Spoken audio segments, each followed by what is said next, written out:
¿Qué diría Bolivia toda si se entera que un hombre nacido en esta tierra regó cuadros de pinturas por cientos de rincones del mundo? ¿Cuál podría ser la reacción de este país si se anoticia que esas pinturas fueron de una altísima calidad y por tanto apreciadas, codiciadas y requeridas?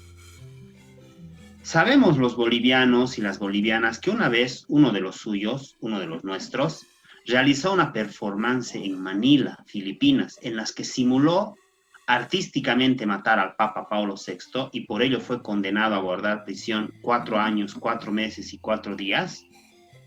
¿Cómo podemos evitar que el país siga condenando por este acto a uno de sus mejores artistas y le esté dando la condena al olvido perpetuo? ¿Podremos ser perdonados por la memoria de Benjamín Mendoza y Amor, que una vez decidió dejar de ser boliviano?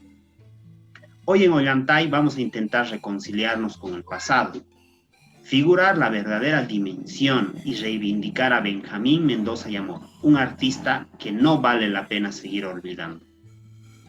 De él y su fantástico legado hablaremos con una invitada especial, Nanda Leonardini, especialista en arte y quizá la persona más calificada para hablarnos de Benjamín, no solo por su cercanía personal, sino también por sus estudios académicos sobre su obra. Bienvenidos y bienvenidas.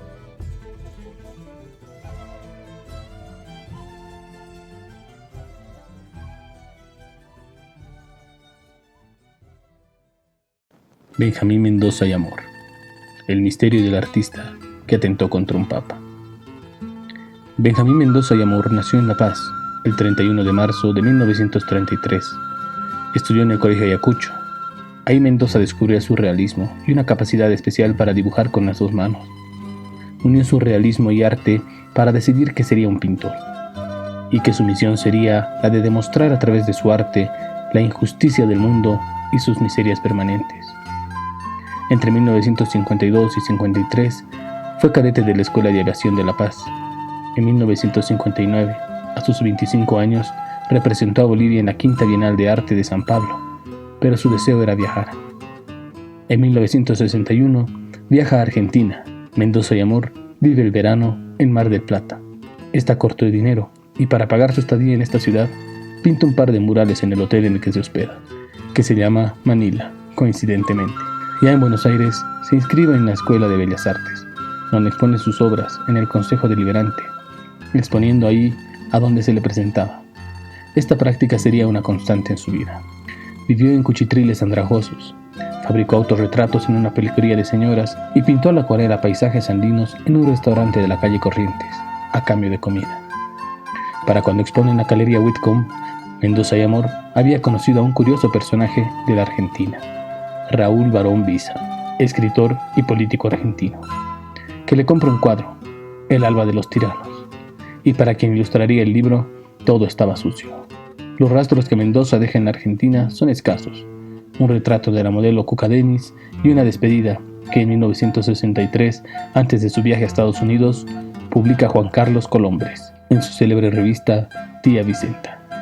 El texto del breve artículo está ilustrado por una foto de Mendoza y dice: parte sin dolor hacia Nueva York, el pintor surrealista boliviano Benjamín Mendoza y Amor. Buen viaje, demonio, y que vendas muchos cuadros. Después de Argentina, Mendoza y Amor expuso en Boston, Chicago, Washington, Los Ángeles y en Honolulu. En Hawái vive 3 años, en los que deja reflejados en sus acuarelas. En 1967, Mendoza y Amor está en Tokio, Hiroshima y China. En 1969 se instala en Manila, capital filipina. Allí, una periodista de Daily Mirror lo entrevista. Esta noche, en el ciclo de charlas Ollantay, un homenaje y reivindicación al artista boliviano Benjamín Mendoza y Amor Flores. Sean bienvenidos. Claro. Nanda, ¿qué podemos saber sobre la formación como artista de Benjamín? ¿Dónde Benjamín, fue? mira, estudió en el colegio Ayacucho. Bueno, mira, él estudió en varios colegios, ¿ya? Como era demasiado inteligente, dice que iba al colegio y se aburría, porque lo que le hablaba el profesor se aburría. Entonces, todos los años cambiaba de colegio, todos los años. terminó en el Ayacucho. Quiso ser aviador y en el momento en que aterrizó el avión, tuvo un problema con la corriente de aire y no tuvo un aterrizaje perfecto. Entonces ya no fue aviador, ¿ya? Entonces él decidió estudiar arte, pero en Bolivia, ¿qué cosa? Dice que uno de sus hermanos sí se inscribió en la Escuela de Bellas Artes de Bolivia, el hermano mayor. Pero ¿qué? Y entonces se fue a Buenos Aires, y en Buenos Aires se inscribió ahí. ¿Y qué le iban a enseñar? ¿Qué? Si el tipo era súper dotado. Es que yo lo veía pintar y agarraba. Para empezar, yo no podía creer. Él me decía cómo pintar y yo no le creía. No le creía, de veras, chicos, no le creía. Después comprobaba que era verdad. Él me decía, él escribió un pensamiento. A esas le llamaba hiteipuntismo. Las que no tienen pensamiento no es hiteipuntismo. Escribía un pensamiento. Luego que hacía ese pensamiento, hacía el dibujo. Y luego a ese dibujo le pasaba tinta china y lo coloreaba. Yo pensaba que era al revés, ¿eh? Y él me dijo, hasta que un día me pasó un montón de obras de él y aquí yo vine y se la guardé, se la puse bonita, qué sé yo, y ahí me di cuenta que era verdad lo que él me estaba diciendo. Porque yo decía, no, porque en mi cabeza académica no entraba ese claro. sistema. Claro. Y ahí me rompía los esquemas. Entonces por ponerle, él no necesitaba que nadie le enseñara, sabía más que los profesores. Y en Buenos Aires él pintaba murales. Yo le decía, ¿qué tipo de murales pintaba? Lo que el dueño quería. Me decía, si era una pescadería de pescado, me decía lo que el dueño quería. Porque yo pensaba, me va a decir algo político. No, de lo político no le interesaba nada. Absoluto. Y como yo sí tengo la cabeza media política, a él nada que ver, no le interesaba nada de lo político. Quizá la cosa más política que hizo fue lo que sucedió en Manila. Una denuncia, él hizo una denuncia y que es verdad además, es verdad. Claro. Y yo he sido educada dentro de la religión católica, así que no. Claro, en Bolivia también una mayoría. Sí. Claro. ¿Cómo se encontró usted, Nanda, con la obra de Benjamín? Resulta que la Escuela Nacional de Bellas Artes en Lima está frente a un edificio colonial que pertenece a la Universidad de San Marcos, que se llama el Colegio Real, ¿ya? Entonces, en ese edificio funcionaba un instituto de investigaciones que se llamaba Seminario de Historia Rural Andina. Entonces Benjamín se fue a la Escuela Nacional de Bellas Artes a presentarse, a hablar, a buscar artistas y todo. Y en la Escuela de Bellas Artes le dijeron, oye, pero ¿por qué no vas ahí al Colegio Real al frente y busca al doctor Pablo Macera? A él le va a interesar tu obra. Entonces él fue y conoció al doctor Pablo Macera, que les digo que él fue el que lo metió dentro del Canevar. Y entonces yo siempre visitaba al doctor Macera, ¿por qué motivo? Yo lo conocía y lo iba a visitar porque era muy entretenido conversar con él. Y Macera me lo presentó en el año 96, lo conocí yo, 95, 96, ahí lo conocí, 96. Entonces como yo iba, entonces un día me dijo, mire lo que hace este artista. Y yo miré, ¿y cómo vende esto? 50 soles, me dijo. Le compré 3 obras para regalarlas, las regalé. Una de ellas se la regalé a un artista peruano muy importante que es Gerardo Chávez. Y le dije, mira qué bonita la obra de esta persona. Yo seguí frecuentando Colegio Real, que diga Seminario de Historia Rural Andina. Y fue pasando el tiempo y un día el doctor Macera dejó la dirección. Y al dejar la dirección, me propuso que yo tomara la dirección. Se lo propuso al rector. Entonces el rector vio mis documentos y dijo, sí, ella puede ser. Y yo asumí la dirección de seminario. Y entonces ahí la amistad entre Benjamín y yo se estrechó. Y entonces él era bien exigente, ¿eh? O sea, demandante. Me decía, usted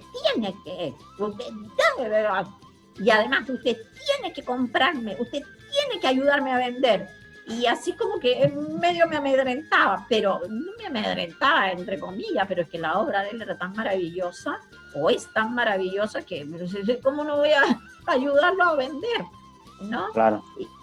Claro que yo no pertenezco a la élite económica como para poder, ustedes saben que la venta del arte tiene mucho que ver con poder adquisitivo, ¿no? Uh-huh. Vendía barata su obra. Y entonces le fui organizando las exposiciones, ahí fue cuando se sacaron los libros, se le hicieron sus catálogos, y bueno, lo que se podía, porque ese lugar de investigación era muy modesto, y sacábamos lo que podíamos hacer. Y entonces logré que el rector les hiciera el calendario del 2006, el calendario completo, eran los dibujos de Benjamín Mendoza, la obra de Benjamín Mendoza, y abajo 2 meses del año, enero, febrero, marzo, abril, mayo, junio. Entonces el calendario desapareció porque todo el mundo quería un calendario que todo el mundo después decía es el calendario más lindo que hemos visto, ¿no? Entonces nosotros tratábamos de difundirla como diera lugar, porque además teníamos la posibilidad, porque en ese momento el rector, nosotros lo conocíamos, entonces el rector además era como muy abierto. Entonces fuimos y le dijimos, mire, haga un calendario con estas características. Ah, sí, dijo el rector, me parece muy bien. Y ya, hizo el calendario, ¿no? Uh-huh. Y así le íbamos difundiendo, pero además él iba, como les digo, vendía su obra como él podía. Era un hombre que tenía mucha personalidad. Un hombre maravilloso. Yo lo quiero mucho. Y entonces... ¿No conoce usted de que haya tenido vínculo familiar otra vez desde que vivía en Lima? No, porque él me dijo que sus hermanos lo habían asesinado a raíz de lo del 70. Habían sido asesinados. Entonces, cuando yo fui, estuve parada viendo ahí en la casa y todas las puertas, era una casa grande, porque la mamá la alquilaba. La mamá era del interior, la mamá era bien inteligente y era una mujer, siempre me hablaba de la madre, el padre nunca me habló. Alquilaba, ella no sabía leer ni escribir, pero era una mujer inteligente. Y era de un pueblito por ahí, había llegado y hablaba aymara la madre y había aprendido a hablar el castellano ya en La Paz. Y entonces alquilaba la habitación, había hecho como un hotelito de todos los paisanos que venían del interior y ahí, porque esto era un barrio popular, el barrio de Chijini, no sé cómo se pronuncia. Y decía Chijini, no, así no se pronuncia, me decía Chijini, no, que ahora es un barrio turístico, ¿no? Sí. Ya, entonces él, todas este era el portón principal y todas las demás tienditas, todas las demás puertas eran tienditas cuando yo fui. Y él me dijo, sí, mi madre las alquilaba. Y entonces yo pregunté y me dijeron, toqué la puerta, el timbre, casi derribo la puerta. Nadie me abrió. Entonces me acerqué en los negocios y pregunté y dije, el dueño de casa, quiero hablar. Y me dicen, es un señor de edad que a veces sale a tomar el sol, pero muy rara vez, me decían. Toque, insista. Pero ya llegó un momento que ya no podía seguir insistiendo. Pues, si yo hubiera vivido ahí, a lo mejor habría insistido, ¿no? Yo quiero contarles que él fue el que presenció la caída de ese presidente que lo colgaron ahí en la plaza de armas, ¿cómo se llama? Villarroel. En la plaza Murillo. Alberto Villarroel. ¿Ah? Alberto Villarroel. Él salió y lo vio, me dijo, y entonces se quedó ahí, como era chiquillo, tenía como 12 años más o menos, y entonces vio todo, y bien avanzado el chico, y entonces llegó a la casa y la mamá le dijo, pero ¿dónde has estado? ¿Qué sé yo? Porque dice que la mamá lo dejaba que hiciera lo que quería, a él y a sus hermanos, pero eso sí, a la hora de almuerzo tienes que estar aquí, o si no llegaba a la hora de almuerzo, era la paliza que le iba a dar, pero lo demás ni se metía la mamá. Y él decía, me quiero cambiar de colegio. Está bien, hijo, cámbiate. Todo le decía que sí la mamá. Y entonces él llegó a la casa y les contó, vi esto, qué sé yo, en la Plaza Murillo, bla, bla, bla, bla, lo contó todo. Y entonces la mamá dijo, ah, sí, y se salió la mamá. Y la mamá se fue a chismear a la Plaza Murillo. Y dice que era la noche, tarde, y la mamá no regresaba, y que él arrepentido decía, a lo mejor a mi mamá la mataron, y por culpa mía, porque yo les vine a contar el asunto, hasta que bien entrada en la noche, ya llegó la mamá, y entonces me dijo, y ahí yo pude respirar. Yo estaba asustado de mi madre.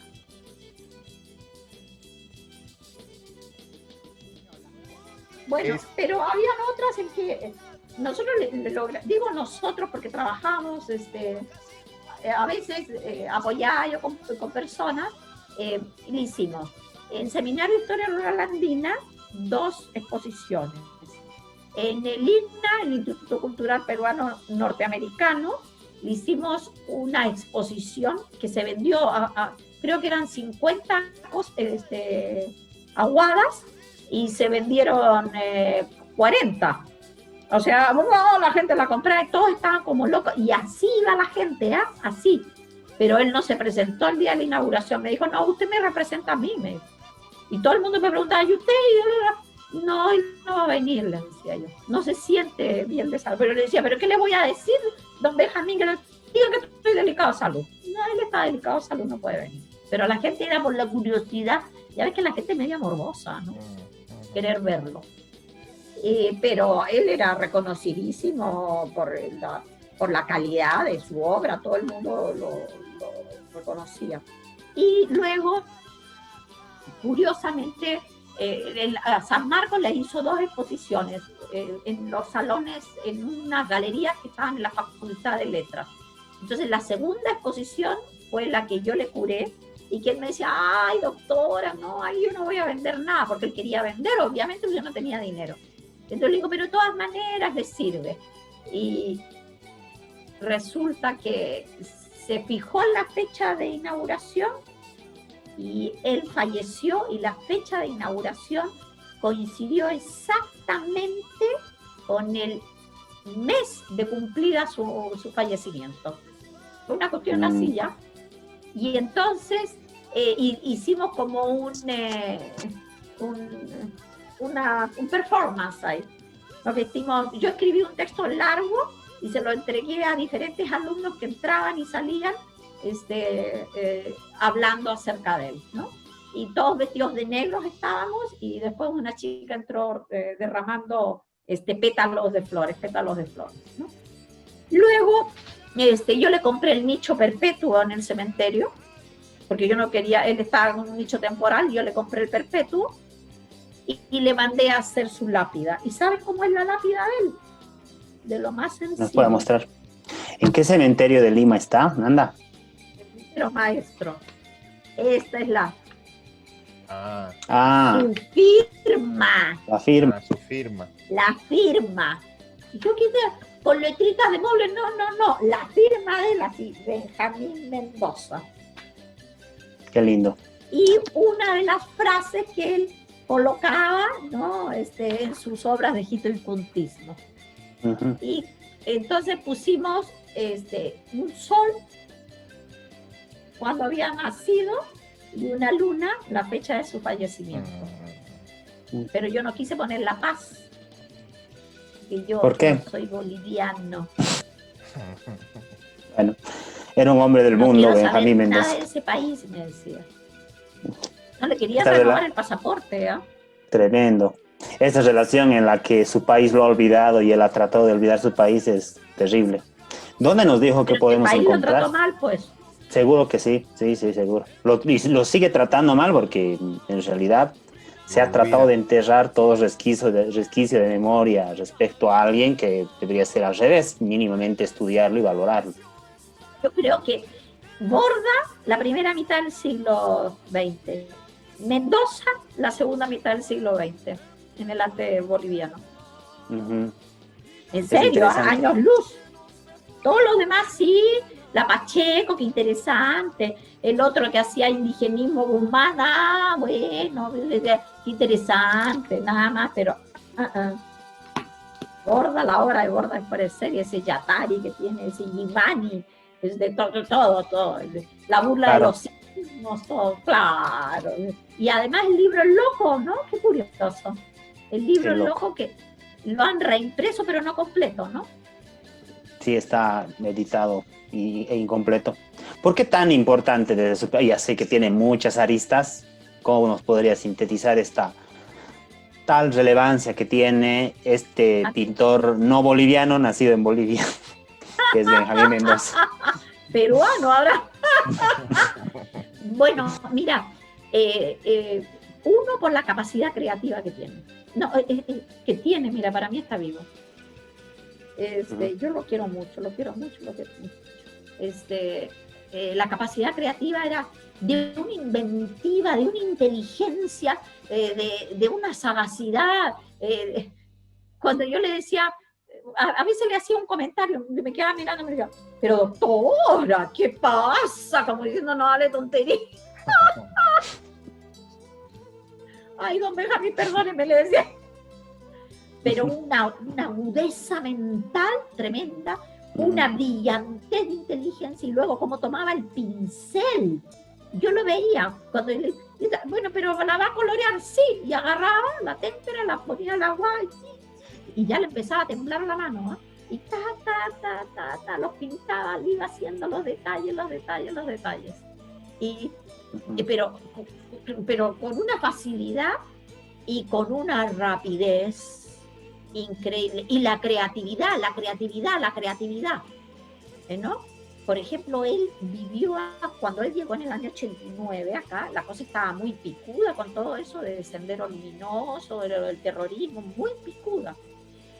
Y él vivía en un barrio recontra archipopular, pero así allá La Parada, que es un barrio donde además corre mucho negocio, porque es el lugar donde van llegando los alimentos, y entonces ahí todo lo que ustedes se pueden imaginar. Así que el gobierno de turno llegaba con camiones militares y se bajaban y comenzaban a pedir documentos. Desde el que no tenía documentos, vamos para adentro del camión. Y entonces él me dice, entonces hizo varias obras de ese tipo, ¿eh? Y los jueces, de los jueces, es verdad. Fíjate, José María, no me había yo percatado, mira, tú me lo has dicho, él tiene varias obras de los jueces y ahora recién así, sí, pues es verdad, tiene varias obras de los jueces. Claro. Y entonces, dice que de pronto él va caminando y los militares pidiendo los documentos.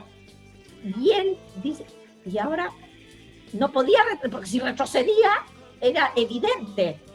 Entonces, ¿y qué hizo? Yo seguí caminando hacia ellos, y seguí caminando y pasé al lado de ellos como si nada. Y no le pidieron ningún documento. Claro, él pasó, como era alto y además así bien plantado y todo, no le pidieron ningún documento. Ya era un hombre de edad, claro. Todo el tipo aymara, pasó. Y usted sintió miedo, pero doctora, pero claro, pues me dijo, imagínense, me tomaban sin documento. Y si en el mejor de los casos me iban a deportar a Bolivia, donde yo no quería regresar. El peor castigo. Es decir, el peor castigo que otra cosa, ¿no?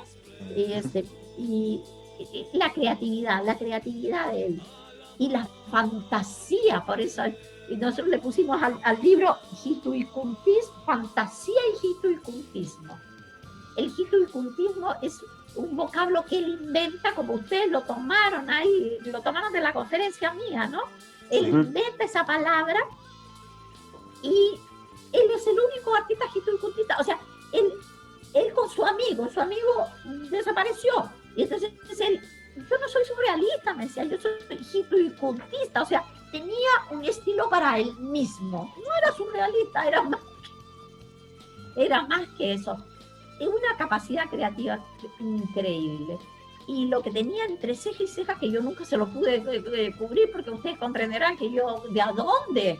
Él me decía, quiero hacer 20 exposiciones paralelas, juntas, el mismo día, que se inauguren. en distintos lugares del mundo. Usted me lo tiene que hacer, me decía. Yo le decía, pero ¿de dónde, señora? No me diga que lo logró. Aquí, fíjate, este artículo que escribo, que por cierto, ahora voy a publicar un libro sobre escultura peruana republicana. Y ahí, la última parte del libro es un diccionario de escultores. Y yo lo incluía ahí a él, porque él hacía escultura, pero en Perú nunca la hizo. Llegó con unas esculturitas. Y entonces él me decía, y así se llama el texto, hasta agotar el bronce del planeta. Me decía, yo tengo que hacer una escultura hasta que se agote el bronce del planeta. Sacaba una idea maravillosa. Y entonces él me decía, aquí yo termino así, digo, Mendoza tiene como meta realizar 20 exposiciones simultáneas en 20 capitales de diferentes continentes que incluyen América, Europa y Asia. Me decía, usted me las tiene que organizar. Y yo, ¿de a dónde? Si con la gusto le puedo organizar acá en Lima. No sé, doctora, usted me las tiene que organizar. Me decía. No se las pude organizar. ¿Qué tan vasta es la obra pictórica de Benjamín muy Mendoza? vasta, porque ni él mismo sabía, porque como iba vendiendo, no sabía, él producía y vendía, y producía y vendía. Y entonces, en una oportunidad, él me dijo, lléveselas todas mis cosas, me dijo, con toda la obra. Y yo me traje un alto así como de 300. Unas, como les digo, era solo la frase. La otra ya era la frase con el dibujo. La otra ya era la frase, el dibujo y con tinta china, pero sin colorear. Y la otra ya estaban coloreadas. Entonces el libro iba haciendo a poco. Y yo me las traje y coloqué cada una en un sobre de papel transparente, no sé cómo le llaman, papel copia que se usaba antes cuando se escribía a máquina. En la hoja original, el papel carbón, y venía una hoja delgadita, papel copia, papel cebolla también le llaman, no sé cómo, en cada país le ponen un nombre. Y yo le hice unos sobres y se las fui colocando. Y tuve la obra aquí como 3 meses, hasta que un día me dijo, doctora, devuélveme toda la obra, devuélveme. Entonces yo fui con toda la obra. Oye, yo en mala hora le devolví la obra. Bueno, pasó bastante tiempo, él falleció. ¿Qué sucedió? Cuando él falleció, yo fui a hablar con la directora ¿cómo se llama? De la beneficencia pública, que depende directamente de la Municipalidad de Lima. Y la Municipalidad de Lima tiene una pinacoteca. Entonces yo le dije, mire, la obra de él, hágale entrar a la pinacoteca de la municipalidad, que es lo que le corresponde. La mujer era una estúpida egoísta, que creía que yo me había robado no sé quién. ¿En qué momento me iba a robar yo si el dormitorio de él estaba cerrado con llave cuando él estaba en la enfermería? Y se la tragó la beneficencia, la obra de él, y ahí ha terminado arrumbada, como todo lo que tiene la beneficencia, porque tiene cosas fantásticas, y totalmente arrumbada, que me lo han dicho alumnos míos que han trabajado en el archivo. Profesora, eso está todo tirado ahí. Entonces, ahora yo sí tengo por lo menos unas 50 aguadas, ¿no? Claro. ¿Y en lugares de Lima públicos no es posible encontrar la obra de Benjamín? No, en lugares públicos no. Tremendo. Es irrastreable. Yo, para darles algunos datos, rastreando, dice que en el Museo Nacional, no sé si se llamará nacional, pero el museo de Hawái, hay como 20 obras de Benjamín donados por la familia que le alojó durante los 4 años que estuvo en Hawái. Claro, él era muy generoso, regalaba obras a la gente de la beneficencia, del asilo, a todos les regalaba obras. Y yo me ponía celosa, además.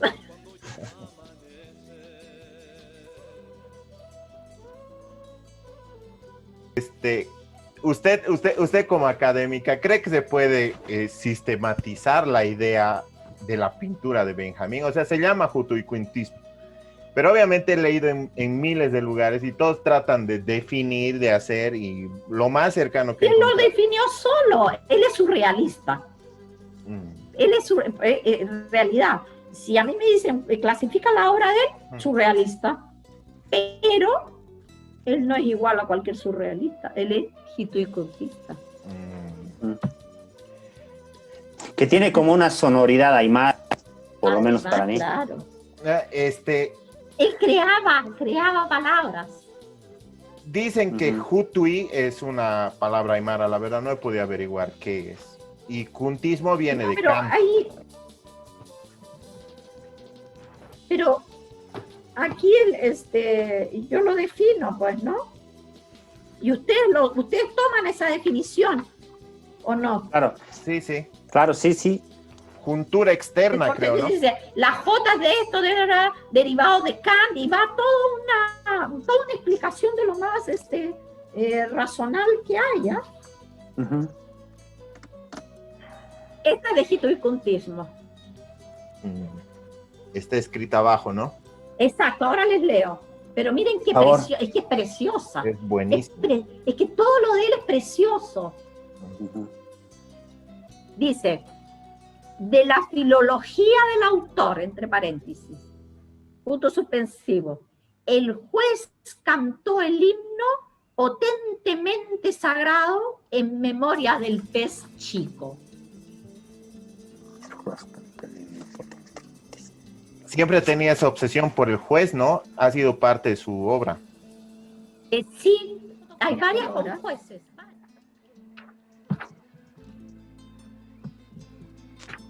Ah, qué lindo.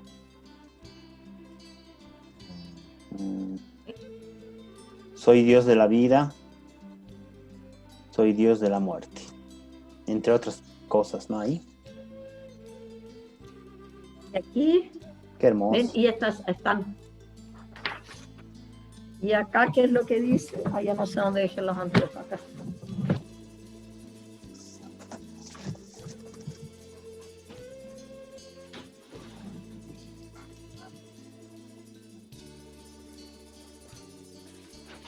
La ciudad está en llamas, ¿ah? Y dice, todos los dioses, con mayúscula, porque él escribía palabras enteras como eso, no tienen validez ante el contenido del espacio celeste. El universo. Qué linda frase. Qué hermoso. No, es que todo lo de él. Y mira esta otra. Con esta se la puse en la lápida de él. El escrito, ¿ah?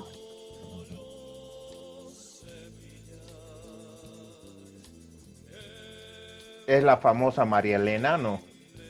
No, dice, de la filología del autor. Siempre ponía eso, ¿no? A Pilar le preocupa su virginidad y las lluvias del verano.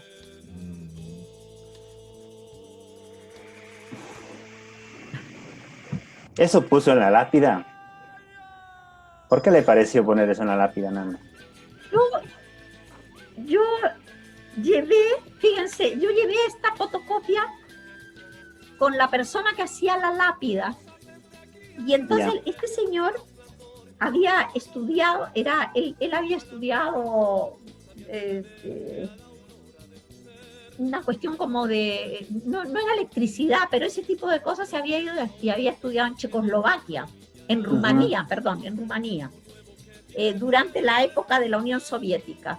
Y entonces era un tipo de lo más simpático y había terminado haciendo lápidas, el azar de la vida. Entonces yo le dije, le llevé yo las firmas y le comencé a hablar de Benjamín y qué sé yo, y entonces le dije, solamente quiero que diga Benjamín Mendoza, y él miró, no me dijo nada, y a la semana siguiente que fui me dijo, coloque esto, me dijo, doctora, está muy bonito y es muy profundo. Lo eligió un hombre, ¿eh? Entonces yo dije, es buena idea. Entonces, ¿cómo manejé yo la lápida? Acá coloqué lo de la filología del autor. Acá la firma gigante y acá la fecha de nacimiento y muerte. Qué lindo. Esa revisión que hace La Muerte Viva en en Benjamín es sobre una obra recurrente desde Inglaterra, ¿no? Hasta el Perú. Sí, sí, esas obras que ustedes pusieron además son todas mías, los esqueletos. Sí, sí. Entonces, como era un congreso sobre la muerte, yo le dije a Sofía, que era la que había escrito sobre Benjamín, hagamos una... Y entonces hicimos la conferencia, pero Sofía no tenía dinero, viajé yo sola a Colombia y la leí. El 27 de noviembre de 1970, el Papa Paolo VI llega a Filipinas. Baja del avión rodeado por una multitud. Es cuando Mendoza y Amor se abalanza, daga en mano, y aplica un certero golpe en el pecho del Papa. En consecuencia, Mendoza y Amor es sujetado, apresado, golpeado y llevado al interior del aeropuerto. Le secuestran la daga, en la que hay escrita una frase: balas, supersticiones, banderas, reinos, ejércitos, mierda y mediocridades. Lo juzgaron y condenaron enseguida. Desde el Vaticano, Paolo VI perdonó a su agresor. Entonces Mendoza pide que levanten sus cargos por intento de homicidio. Fracasa. En febrero, como protesta, quema una Biblia frente a los tribunales de Manila. El 21 de abril de 1971, el juez Pedro Bautista lo condenó solo por tentativa de homicidio. Algo pasó durante el proceso, y como nadie había sido herido de gravedad, el intento de homicidio había quedado reducido a un incidente. A Benjamín de Amor le caen 4 años de cárcel y deportación inmediata, ni bien termine su condena y pise la calle. Mendoza entró a la prisión de Quezon City, con 2 palomas en las manos y una Biblia. Sus cuadros, que habían sido expuestos en el Museo Nacional de Filipinas y en la Biblioteca Nacional, se vendieron en 10 días. En 1974, cumplida ya su condena, cuando Mendoza y Amor vuelve a Bolivia. Sin embargo, en 1975 está en Brasil. Aparece después en Venezuela. Viaja ese mismo año a Marruecos, Túnez y Libia, con sus pinturas a cuestas y una nueva simbología en sus telas y cartulinas. Ese mismo año llega a Roma. Allí vive los 6 años siguientes, pinta y expone. Entrega su hoja de vida en galerías de arte y dependencias oficiales, sin mencionar lo sucedido en Manila. El 13 de mayo de 1981, en plena audiencia pública multitudinaria en la plaza de San Pedro, el turco Mehmed Ali Akka le mete un balazo en el estómago al Papa Juan Pablo II. El mundo se paraliza y el único que corre es Mendoza y Amor. En 1989 llega a Perú en calidad de refugiado, sin nada. Vive los siguientes 25 años pintando y exponiendo en Lima. Benjamín Mendoza y Amor murió el 2 de agosto del 2014 en Lima. Tenía 81 años. Vivía solo, olvidado y enfermo, en una habitación de un hospicio estatal para ancianos.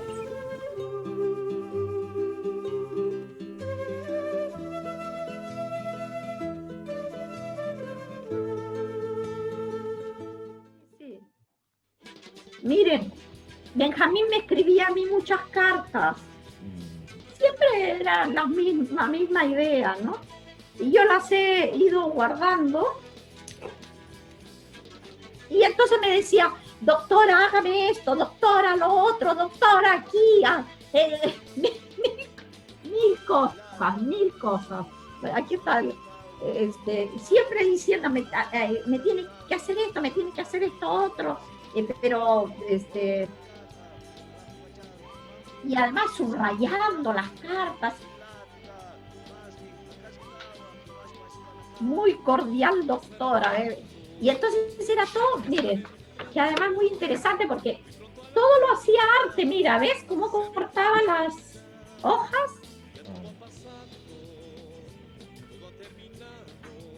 ¿No? Y entonces me decían,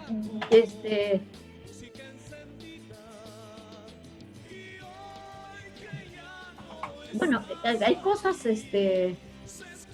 con mucho placer dirijo la siguiente misiva a efectos clasificatorios en relación de cualquier duda sobre el caso judicial cerrado y archivado en la judicativa de las Filipinas entre los años 70 y 71, cuya tipificación fue atentado de homicidio idealista en la persona del Papa VI. Fíjate, La tipificación dice que la víctima no sufrió ni el más mínimo rasguño, factor que fue probado por el juez y su comitiva. En otros términos, fue un crimen surrealista, si hubiera sido realista. Toda la trama judicial hubiera actuado de otro modo. Referente a la revista Salamandra, que yo la tengo, de Madrid, el señor Ferrer omite la naturaleza del atentado, es decir, ignora el ámbito ideológico del atentado. Por otra parte, no menciona la muy negativa repercusión de las turbas de fanáticos del cristianismo en La Paz, Bolivia, asesinando a mi madre y dos hermanos tras un saqueo de bienes muebles e inmuebles hasta hoy totalmente impunes.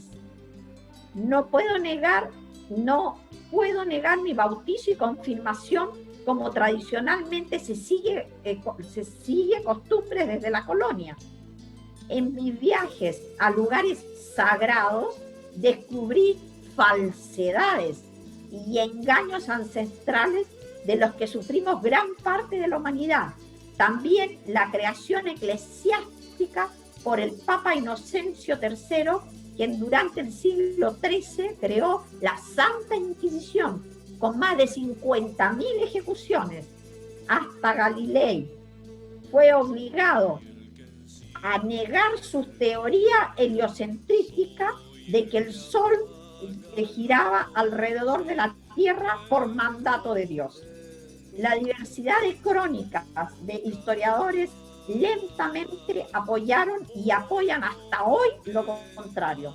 Doctora Nanda, será gratificante una respuesta afirmativa de Relaciones Exteriores para la exposición de óleo en sus salones. De otro modo, sería bueno el Museo de la Nación como sustitución.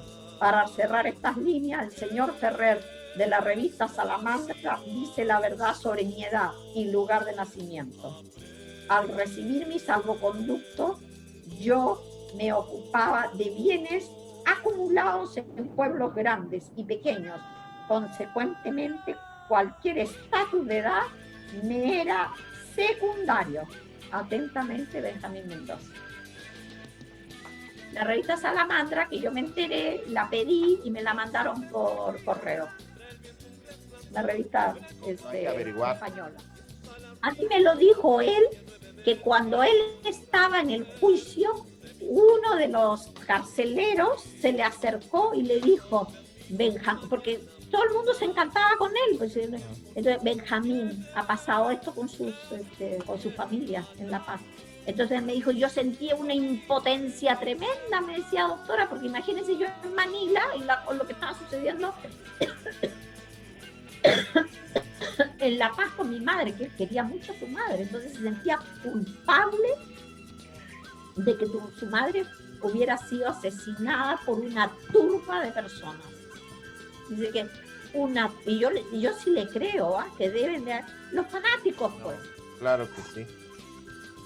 Yo tenía una duda. Usted me cuenta de que el pérfor de la Biblia, por ejemplo, es como que si desapareciera el Benjamín, aparece en el centro de la plaza quemando la Biblia. Pero aparte ha hecho otro, que no sé si usted ha visto, bueno, no ha hecho uno más, sino ha hecho varios durante los procesos, que se ven en el video. Haber hecho varios. En el video que le he mandado. Pero uno de los que todo el mundo habla, bueno, en los reportajes en inglés por lo menos que he encontrado, es el que cuando le sentencian, dice, ven, todo este mundo es una farsa, dice Benjamín, y cuando la policía le está llevando para meterle a la cárcel, porque estaba en otro lado antes, Benjamín aparece con 2 palomas blancas en las manos, y alguien que está llevando un ataúd, como diciendo, aquí se ha muerto la verdad y ya me están llevando a la cárcel, a vencido la mentira y se ha muerto la verdad. ¿Sí? Y yo decía, ¿quién le ayudaba? Porque, o sea, que haga aparecer 2 palomas en sus manos y blancas más de paso, el ataúd, quemar la Biblia, etcétera. Le pasó la Biblia además, ¿no? Claro. Y bueno, hay diferentes versiones. Una versión era de que el Partido Comunista Filipino le ayudaría. Pero el italiano dice de que era un colectivo anarquista denominado el Marqués de Sade. Nunca habló de eso Benjamín, porque es muy extraño que aparezca con cosas cuando él estaba incluso enmanillado, ¿no? Claro. Yo no creo que en el Partido Comunista, porque él era recontra hincha de Estados Unidos, ¿no? Él era defensor total del sistema. A él le fascinaba Estados Unidos, él había vivido ahí y había vivido en Hawái además, pero había estado en Washington. Él se paseó por todas partes, entonces no creo que haya aceptado una ayuda del Partido Comunista para nada. Me parece más interesante la hipótesis la otra. Sí. Porque él era medio anarquista también, pues, ¿verdad? Claro. Sí,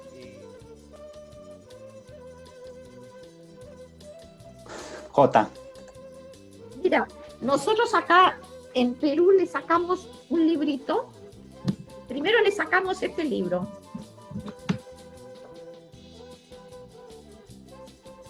Uh-huh. Fantasía y Jituicuntismo, Benjamín Mendoza. Ya. Entonces, el libro, yo escribo un artículo en el libro. Luego, Sofía Pacha, que era una chica muy joven en ese momento, escribe otro artículo, escribe ella, cortitos, sobre la obra, y luego estas son las reflexiones. Entonces, ¿cómo fueron estas reflexiones? Nosotros le poníamos, ya, a ver qué es lo que va a decir el señor Mendoza de lo que está. Ay, me decía, ay, doctora, me hacía así a veces. Le pasábamos una aguada, ¿y usted qué dice de esto? Y entonces él hablaba en voz alta, entonces nosotros copiábamos todo lo que él decía. Y esas son las reflexiones, lo que él hablaba, que fueron las aguadas, mira, son página de página, las aguadas que nosotros expusimos en esa exposición. Por si acaso, y entonces... Aguadas le llamaba a sus pinturas, ¿no? Claro, porque era acuarela. En realidad con lo que él pintaba era con témperas. Y la aguada bastante. Y entonces, aquí ya las aguadas, ¿ves? Como él le llamaba, las aguadas. Y aquí empezaban las pinturas. Cada una de las aguadas. ¿Ya? Se sacaron 3 ejemplares a color. 3 o 2. 3. La persona que lo sacó y que escaneó todas las obras, te estoy hablando de hace un montón de años, se quedó con un ejemplar. Me dijo, no, yo voy a hacer 3 ejemplares, uno me lo voy a quedar yo. El otro se lo di yo a Benjamín y pensaba quedarme yo con el tercero. Pero Pablo Macera, que fue quien lo recomendó para que estuviera en Canevaro, cuando lo vio dijo, no, yo quiero eso. Yo no le podía decir que no a Pablo Macera, ¿verdad? Porque además lo había recomendado él. Y claro, se quedó con... pero los demás fueron todos impresos en blanco y negro, ¿no? Y la carátula la hizo él. Ese es su autorretrato. Claro. Luego él escribía como novelitas. Son como 12 novelitas que yo las tengo, Entonces, 4 de ellas más sus versos se los sacamos ya. Yo ya no era directora del seminario de Historia Oral Andina, pero seguíamos publicando ahí. Y esta fue, y entonces aquí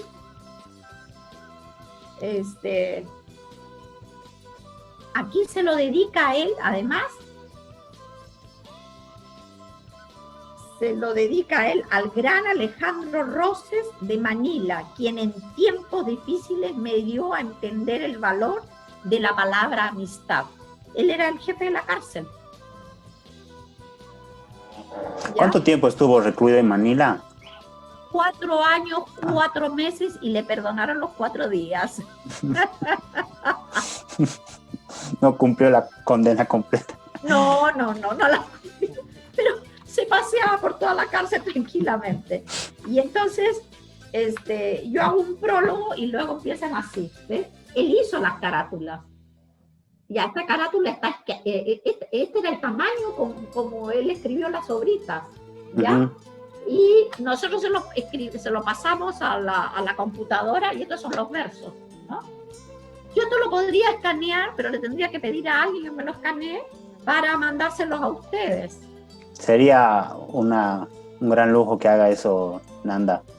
¿Qué nos puede decir sí. un poco sobre su obra literaria, así para que también nos antojemos de lo que es esa faceta de Benjamín Mendoza? Totalmente surrealista él. Es totalmente surrealista. Un hombre maravilloso. Y luego yo escribí varias veces acerca de él, ¿no? Entonces aquí, en este librito, hilando y tejiendo, por ejemplo, un día que entré a su habitación, ahí a veces me mostraba cosas y vi que tenía unas hilanderas del Titicaca. Entonces justo estábamos haciendo este librito y yo dije, ¡ay, el señor Mendoza! A ver, enseñó. Entonces me las enseñó. Y entonces cuando ya había terminado el artículo, sacó que eran más todavía. Porque él era bien caótico, bien desordenado. Y entonces yo escribí, hablando acerca de tres de estas obras, ahí están, de las hilanderas. Pero esto no es hitoicultismo, por si acaso. Eso quería ¿Por qué no es preguntar. hitoicultismo, Nanda? Porque hitoicultismo son cuando le escribe algo. Ah, ok. Empieza con un pensamiento y luego lo pasa pero a la pintura. además unos pensamientos bien extraños, y esas donde así nomás, bueno, hilanderas del Titicaca o el vendedor de no sé qué, cosas así. Les voy a enseñar. Esos son los fans, digo, las revistas que él sacaba, ¿cómo son? No, los originales De la novela. de las novelitas que él escribía. Uy, qué lindo. ¿Ves? Acá yo te estaba enseñando.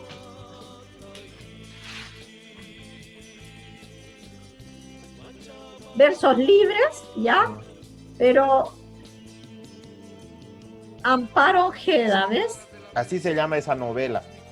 Así se llaman, son novelitas cortas. Entonces acá están, acá yo las tengo, pues. Mira. Hoy habría que hablar con el Oporto, yo creo. Qué lindo. ¿Ves? Y entonces la transcribimos y la sacamos de esa manera.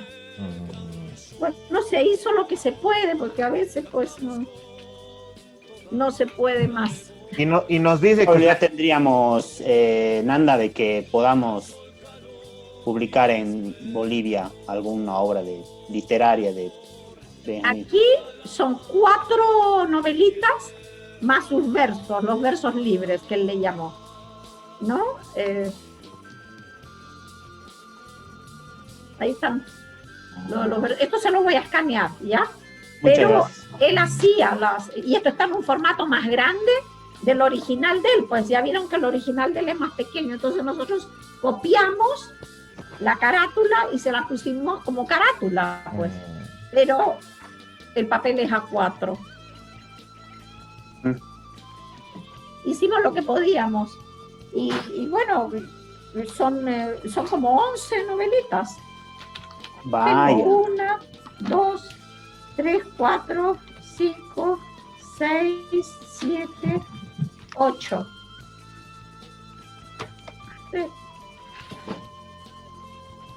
Él quería sacarlas y era un hombre que tenía una fantasía, inventaba.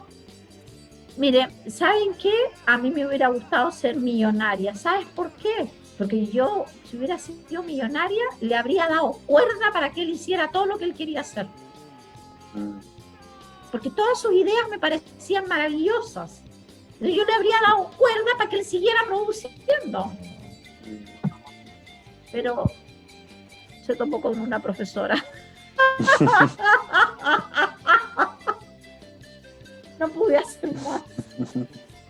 Claro. Ah, y él también estuvo en los En países árabes, ¿ah? Con en donde Libia, usan la sí. burka y todo eso. Ha vivido en Siria también. Sí, Sí. él viajó por todas partes del mundo. Y ahora les voy a contar otra anécdota. A él se le vencían los pasaportes, pues era lógico. Y Benjamín, ¿y qué hacías?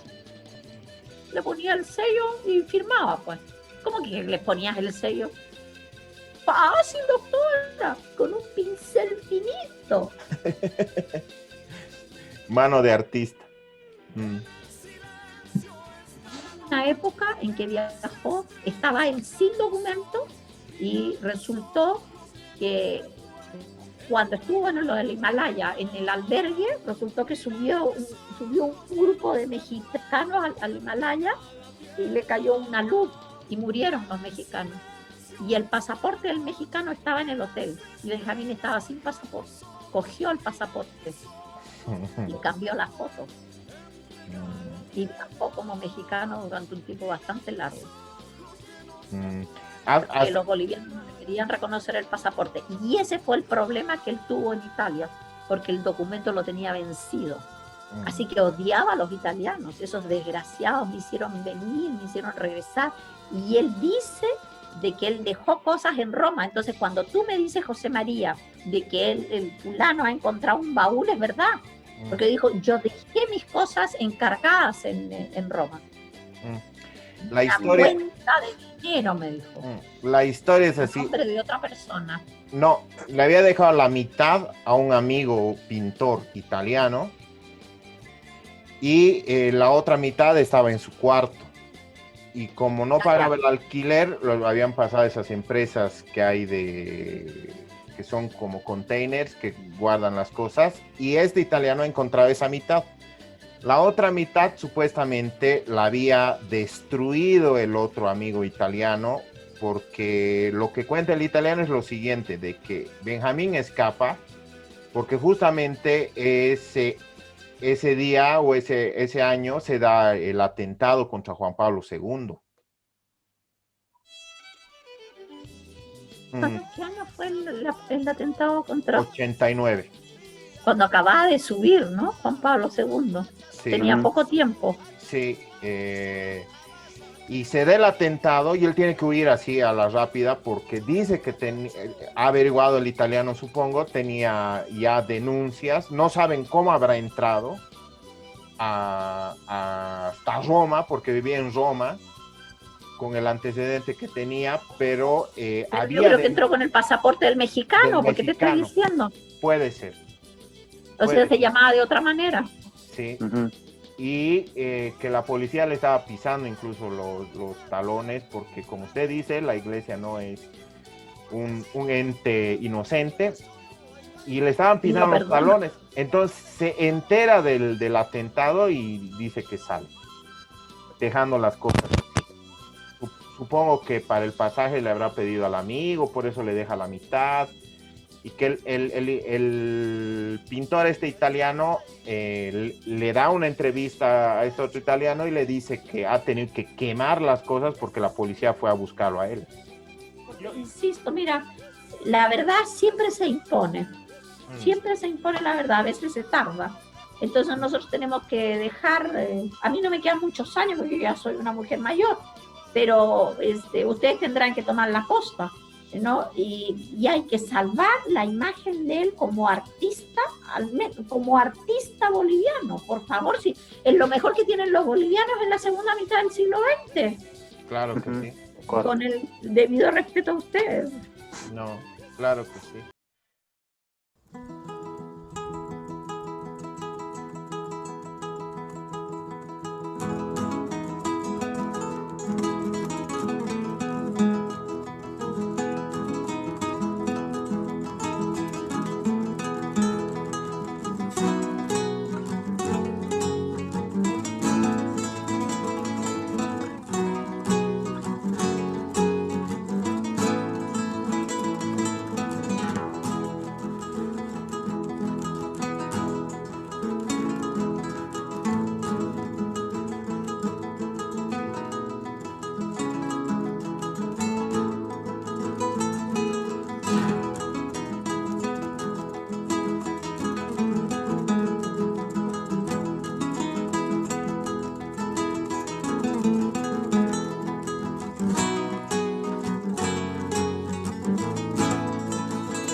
Will you read the disposable portion or the decision, please?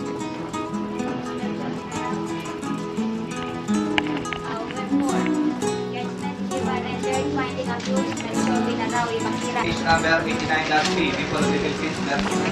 The same appearance, Your Honor. The accused is here. Your Honor, my please. Honorable Court. As the Constitution received and that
Dejo mi alma en la cima de los cerros en busca de la fecunda Pachamama de los Andes.